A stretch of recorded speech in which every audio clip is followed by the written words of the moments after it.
કેમ છો મિત્રો? આજે હું તમારી સાથે શેર કરીશ પહેલી વારમાં જ પરફેક્ટ બની જતા મેંદુવડા અને રેસ્ટોરન્ટ સ્ટાઇલ સંભારની રેસીપી. ઘરમાં જ મેંદુવડાને એકદમ સ્પંજી અને ક્રિસ્પી બનાવવાની બધી રીત અને ટિપ્સ અને મેંદુવડાને પરફેક્ટ એના શેપ પાડવાની રીત પણ હું તમારી સાથે શેર કરીશ. સાથે આપણે સંભારને એકદમ ઝડપથી બની જાય એના માટે પ્રેશર કુકરમાં બનાવીશું અને સંભારને એકદમ રેસ્ટોરન્ટ સ્ટાઇલ બનાવવા માટે સ્વાદ બનાવવા માટે આપણે એક મસાલો પણ બનાવીશું, જેનાથી સંભારનો સ્વાદ એકદમ રેસ્ટોરન્ટ સ્ટાઇલ બનશે અને ઝડપથી પણ બની જશે.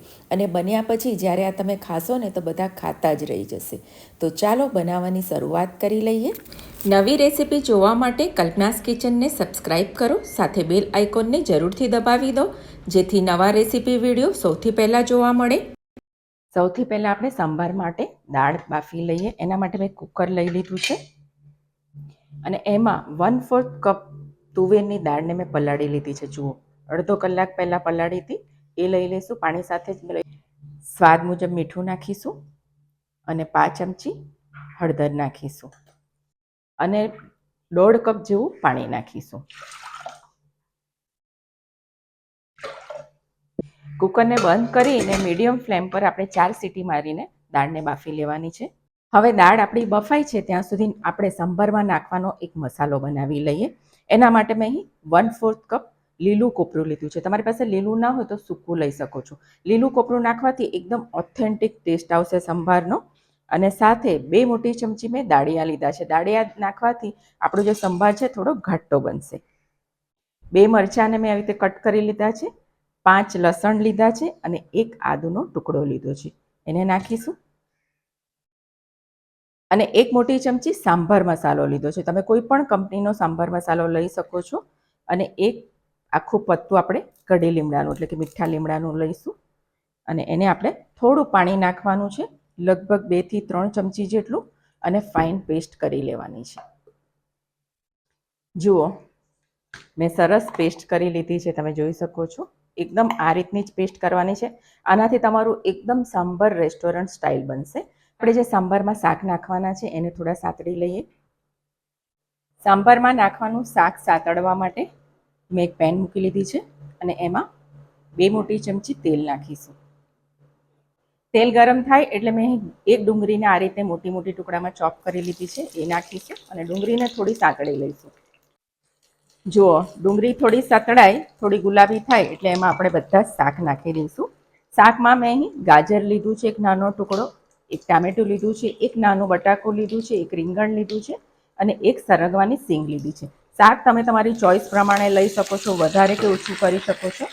અને શાકને આપણે થોડી વાર તેલમાં સાતળી લઈશું. તમે એકલી ડુંગળી અને સરગવાની સિંગ નાખીને પણ બનાવી શકો છો, એ પણ સારું લાગે છે. તમારી પાસે દૂધી હોય, કોડું હોય તો તમે એ પણ નાખી શકો છો. સાઉથ ઇન્ડિયન લોકો ભીંડા પણ નાખતા હોય છે. ભીંડા પણ એ લોકો તેલમાં સાતળીને નાખતા હોય છે. શાક થોડું તેલમાં સતળાય એટલે હવે આપણે એમાં મસાલા કરી દઈએ. મેં એક મોટી ચમચી લાલ મરચું લીધું છે, કશ્મીરી લાલ મરચું લીધું છે, એનાથી કલર સરસ આવશે સંભારનો. 5 ચમચી હળદર નાખીશું. સ્વાદ મુજબ મીઠું નાખીશું. મીઠું આપણે દાળમાં પણ નાખ્યું છે અને આપણે મસાલામાં પણ નાખ્યું છે, એટલે જોઈને નાખવાનું છે. અડધી નાની ચમચી ધાણા જીરું પાવડર નાખીશું અને બધું સરસ મિક્સ કરી લઈએ. તમે ચાહો તો જ્યારે દાળ આપણે બાફીએ છીએ ને ત્યારે તમે આ વેજીટેબલ નાખી શકો છો, પરંતુ એ એકદમ બફાઈને લોચો થઈ જતા હોય છે, ઓગળી જતા હોય છે. આ રીતે એને તેલમાં સાતળીને નાખવાથી એનો ટેસ્ટ ખૂબ જ સરસ આવે છે. ગેસની ફ્લેમ સ્લો કરીને ઢાંકીને આપણે 1 થી 1.5 મિનિટ માટે એને કૂક થવા દઈશું. જોઈ લઈએ, 1.5 થી 2 મિનિટ થઈ ગઈ છે અને જુઓ, સરસ આપણા વેજીટેબલ પર બધા જ મસાલા અને તેલ કોટ થઈ ગયું છે. ગેસની ફ્લેમ બંધ કરી દઈશું. આપણી દાળ બફાઈ ગઈ છે, એને પણ ચેક કરી લઈએ. જુઓ, દાળ બફાઈ ગઈ છે, એને આપણે વલોણીથી ઝેરી લઈશું એટલે સરસ એકદમ એકરસ થઈ જાય. જુઓ, મેં સરસ મિક્સ કરી લીધી છે. આપણે જે હવે મસાલો બનાવ્યો હતો એ બધો જ આપણે દાળમાં નાખવાનો છે. મેં અડધો કપ પાણી નાખીને બધો જ મસાલો લઈ લીધો છે. હવે જે આપણે શાક સાતળ્યા હતા એ બધા શાક એમાં નાખી દઈશું. શાક નાખીને બધું જ મિક્સ કરી લેવાનું છે.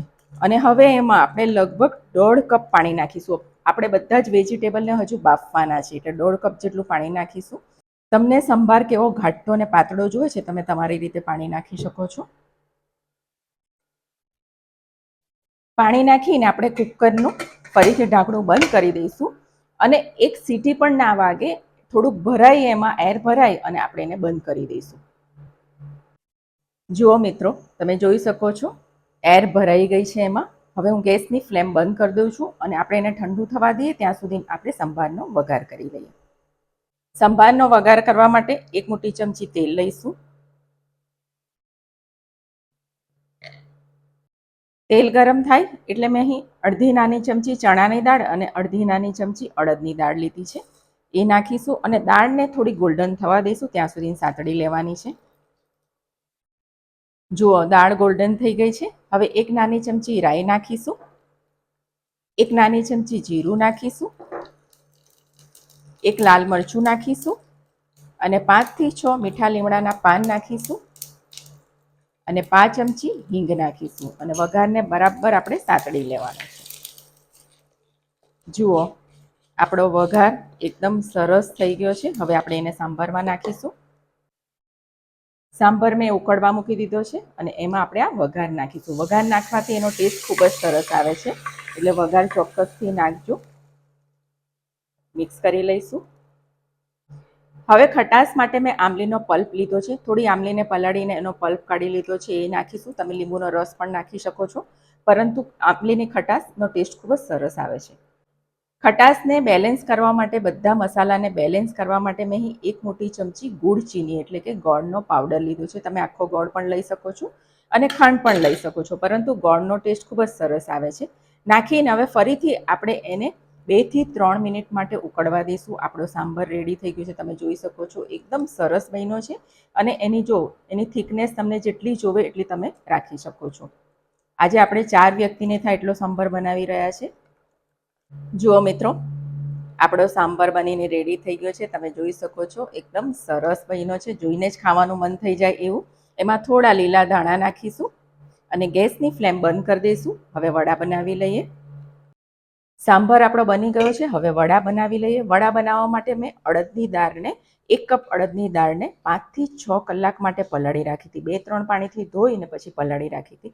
હવે જે આ પાણી છે એ પણ આપણે કાઢીને એને પણ 2-3 પાણીથી ધોઈને ચાળણીમાં કાઢી લઈશું. જુઓ, મેં ચાળણીમાં કાઢી લીધું છે. હવે આપણે એને મિક્સર બાઉલમાં લઈશું અને પીસતી વખતે જેટલું પાણીની જરૂર પડે એટલું જ પીસવાનું છે. બહુ પાણી નથી નાખવાનું. 2 થી 3 ચમચી પાણીથી જ આપણે પીસીશું. દાળ બરાબર પલળી હશે તો બહુ પાણીની જરૂર નહીં પડે. 2 બેચમાં આપણે પીસીશું. જુઓ, અડદની દાળને મેં પીસી લીધી છે અને જુઓ, આપણે આ રીતની બહુ ફાઇન નહીં અને બહુ દરદરી નહીં એવી પીસવાની છે. અને હંમેશા તમે પીસીને એને મોટા વાસણમાં કાઢી લેવાની, જેથી આપણે એને પછી ફેટવાની છે. હવે આપણે જે આ દાળને પીસી છે એને લગભગ 3 થી 4 મિનિટ કે 5 મિનિટ તમારે આ રીતે જ ફેટવાની છે ને એકદમ એને હલકી કરી લેવાની છે. જુઓ મિત્રો, મેં દાળને સરસ ફેટી લીધી છે. લગભગ 4 મિનિટ જેવું થઈ ગયું છે. હવે એક વાડકીમાં તમારે પાણી લેવાનું અને એમાં થોડું ટપકું આ દાળનું નાખવાનું. જો એ ઉપર ફ્લોટ કરવા લાગે, તળવા લાગે તો તમે જોઈ શકો છો એકદમ હલકું થઈ ગયું છે ને ઉપર તળવા લાગ્યું છે.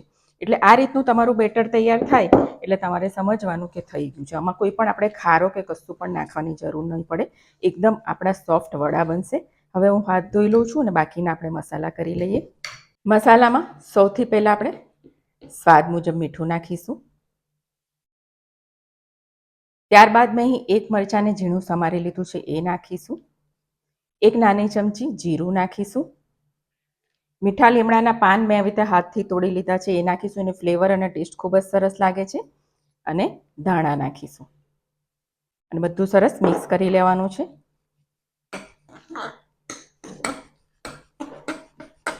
જુઓ, મેં બધું મિક્સ કરી લીધું છે. હવે આજે આપણે 2 રીતે વડા પાડીશું. આ રીતે ગળણીમાં પાડીશું અને મેં તમને લાસ્ટ ટાઈમ વડા પાડતી વખતે બતાવ્યું હતું કે ગ્લાસમાં કે વાડકીમાં તમે આ રીતે કપડું લગાવીને પણ પાડી શકો છો, તો તમારા વડા એકદમ શેપમાં આવશે. ગળણીને પાણીવાળી કરી અને એના પર તમારે જે સાઇઝના વડા મૂકવા હોય ને પાણીવાળો હાથ કરીને એને પણ આપણે લીસો કરી દઈશું. અને પછી આ રીતે જુઓ, આ એક રીત છે. તમે એને પાડશો ને તો એ નીચે પડી જશે. તમે જોઈ શકો છો તેલમાં. હું તમને તેલમાં પાડતા પણ બતાવીશ અને હું તમને આવી રીતે પણ બતાવું છું. એટલે તેલમાં શું પછી બહુ ગરમ હોય ને તમે બરાબર જોઈ ના શકો. હવે ગ્લાસ પર આપણે જે કપડું લગાવ્યું છે એના પર બી તમારે પાણી લગાવી દેવાનું અને એના પર પણ આ રીતનું બેટર કરી દેવાનું અને પાણીથી એને સરસ લીસું કરી દેવાનું અને પછી હોલ કરી દેવાનું. જુઓ આ રીતનું. અને એને પણ તમે પાડશો ને નીચે તો એ પણ પડી જશે. જુઓ, હું વધારે પડતા મને આ ગળણીનું વધારે ફાવતું હોય છે એટલે હું ગળણીમાં બનાવતી હોઉં છું. તમે આ રીતે કપડામાં પણ વડા બનાવતા હોય એ રીતે બનાવી શકો છો. હવે આપણે વડાને તળી લઈએ. જુઓ, તેલ આપણું ગરમ થઈ ગયું છે. હું પહેલે ગળણીમાં પાડું છું. એને પાણીવાળી કરી લઈશું આપણે અને ત્યારબાદ એના પર આપણે ખીરું મૂકીશું, વચ્ચે હોલ કરી લઈશું. જુઓ આ રીતના. અને એને ઇઝીલી એકદમ પડી જાય છે. કપડાં કરતાં ગળણી બહુ જ ઇઝી છે. હું હંમેશા આમાં જ પાડતી હોઉં છું. અને વડાને નાખ્યા બાદ એને થોડુંક આપણે ફ્રાય થવા દેવાનું છે અને પછી જ એને ફેરવવાનું છે. ત્યાં સુધી આપણે એને ફેરીશું નહીં. હું બીજા પણ નાખું છું. જુઓ, જ્યારે પણ ફરી બીજી વખત કરો ત્યારે થોડું પાણીવાળું કરી લેવાની ગળણી, એટલે તરત ઇઝીલી પડી જશે. જુઓ, તમે જોઈ શકો છો એકદમ ઇઝી પડે છે. તમને જેટલા મોટા જોઈએ, તમને જેટલા નાના જોઈએ, તમે એ રીતે બનાવી શકો છો. હવે એને આપણે ફ્રાય થવા દઈશું. જુઓ, વડા એની જાતે જ ઉપર આવ્યા છે. હવે આપણે એને પલટાવી દઈશું અને પલટાવતા એકદમ સરસ ગોલ્ડન થાય ત્યાં સુધી આપણે ફ્રાય કરી લેવાની છે. ગેસની ફ્લેમ મીડિયમ રાખવાની છે. દાળ છે એટલે એને ચડાવવી પડશે, નહીંથી અંદરથી કાચા રહી જશે અને ગોળી વળી જશે અંદરથી. જ્યારે તમે ખાશો ને તેમ ગોળી વળેલા રહેશે. એટલે તમારે એને ધીમા તાપે આપણે ફ્રાય કરીશું.